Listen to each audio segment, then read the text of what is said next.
जिस घर में मौत हुई थी, अब वो श्राप सीमाओं से बाहर जा रहा है।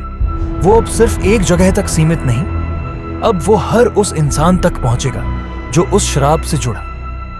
यह कहानी वहीं से शुरू होती है जहां पहली फिल्म खत्म हुई थी, लेकिन अब श्राप सिर्फ जापान तक सीमित नहीं, ये फैल चुका है। नई कहानियां, नए किरदार, लेकिन मौतें अब और ज्यादा दर्दनाक। एक इंटरनेशनल स्कूल, बारिश हो रही है, स्याह बादल। एलिसन नाम की एक अमेरिकन लड़की नई स्कूल में आती है, डरी सहमी। दो जापानी लड़कियां वनेसा और मियुकी उसे तंग करती हैं। एक प्रेतवाधित घर है, चलो वहां चलते हैं। तीनों लड़कियां उसी श्रापित घर में पहुंचती हैं जहां कायाको और तोशियो की मौत हुई थी। अंदर घुसते ही पुराना काला दरवाजा अपने आप बंद हो जाता है। एलिसन की आंखें उस स्याह सीढ़ियों की ओर जाती हैं, वहीं जहां कायाको की आत्मा रेंगती है। मियुकी मजाक में टॉर्च जलाकर कायाको की नकल करती है। एलिसन ऊपर के कमरे में जाती है, वहां एक पुराना फोटो फ्रेम खुद गिरता है, पीछे से बालों की आवाज। कमरे में एक परछाई, अचानक कांच पर हाथ के निशान, पर किसी ने छुआ नहीं। तीनों लड़कियां डर के मारे भागती हैं, लेकिन मियुकी पीछे रह जाती है। अंधेरे में से कायाको बाहर आती है, सिर टेढ़ा, सफेद आंखें, खून टपकते बाल। मियुकी गायब, अब सिर्फ सन्नाटा। कैरन की मौत की खबर सुन ऑब्री, उसकी बहन, जापान पहुंचती है। अस्पताल में एक रिपोर्टर ईसन उससे मिलता है। कैरन की मौत सामान्य नहीं थी।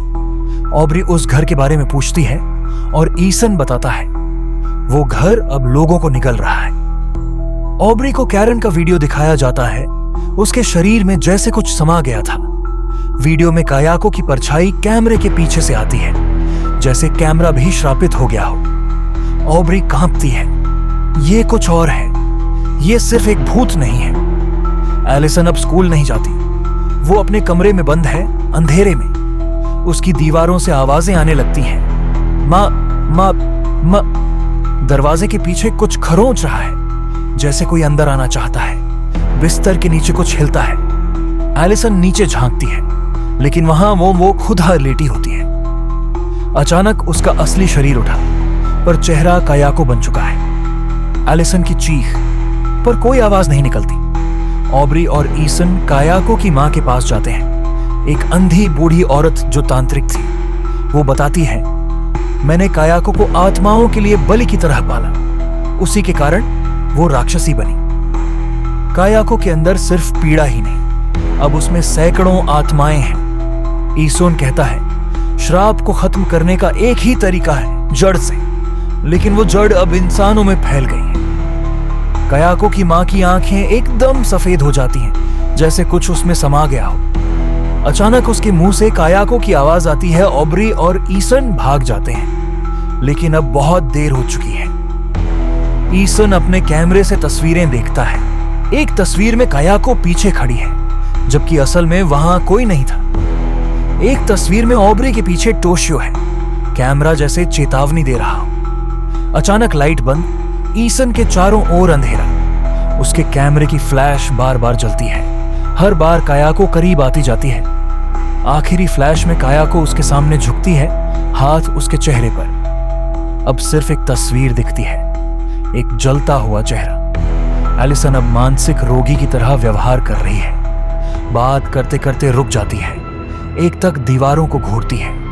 उसके कमरे की छत से बाल टपकते हैं, लेकिन जब वो देखती है, कुछ नहीं। बाथरूम में शीशे पर लिख जाता है, ICU। एलिसन भागती है, लेकिन हर जगह तोशियो की परछाई। अचानक वह बाथटब में गिरती है, पानी में से कायाको की सफेद गर्दन निकलती है। एलिसन चीखती है, लेकिन उसकी आवाज कायाको की आवाज में बदल जाती है। ऑब्री अकेली उस घर में आती है, चारों ओर वीरान बदबूदार सन्नाटा। वह कायाको के कमरे तक जाती है। फर्श पर अब भी सूखे खून के निशान हैं। पुरानी डायरी मिलती है, कायाको की निजी बातें, जहां उसने एक आदमी के लिए जुनून लिखा था। अचानक सीढ़ियों से घसीटने की आवाज, वही रेंगती हुई खराश। ऑब्री के पीछे कायाको, सफेद चेहरा, टेढ़ी गर्दन, खून से भीगे बाल। कैमरा धीरे धीरे पीछे जाता है, जैसे खुद डर गया हो, और ऑब्री को कायाको खींच लेती है अंधेरे में। फिल्म अब एक नए लोकेशन पर जाती है, शिकागो। शिकागो एक अपार्टमेंट बिल्डिंग जहां एक जापानी महिला उस श्रापित घर की विजिटर थी। बिल्डिंग की लिफ्ट में सफेद चेहरा दिखता है, अचानक गायब। एक बच्चा जेक चीजें देख रहा है पर किसी को नहीं दिखती। जेक की बहन का टीवी अपने आप चलता है, स्क्रीन पर सिर्फ कायाको का चेहरा। लाइट चली जाती है और अंधेरे में वह आवाज एलिसन अमेरिका लौटती है, लेकिन अब वह सिर्फ एक खोल है। डॉक्टर उसका इलाज करना चाहते हैं पर वह कहती है वो मुझे ढूंढ रही है। अस्पताल की लाइट्स फ्लिकर करती हैं। अचानक कमरे में बाल उड़ने लगते हैं। कायाको अब किसी और शरीर में नहीं, वह हवा बन चुकी है। एलिसन की आंखें फट जाती हैं, जैसे कोई अंदर से फट गया हो।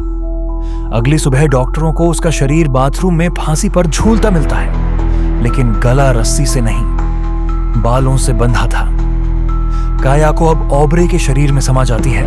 कैमरा दिखाता है ऑब्रे का चेहरा और उसकी आंखों में कायाको की सफेदी।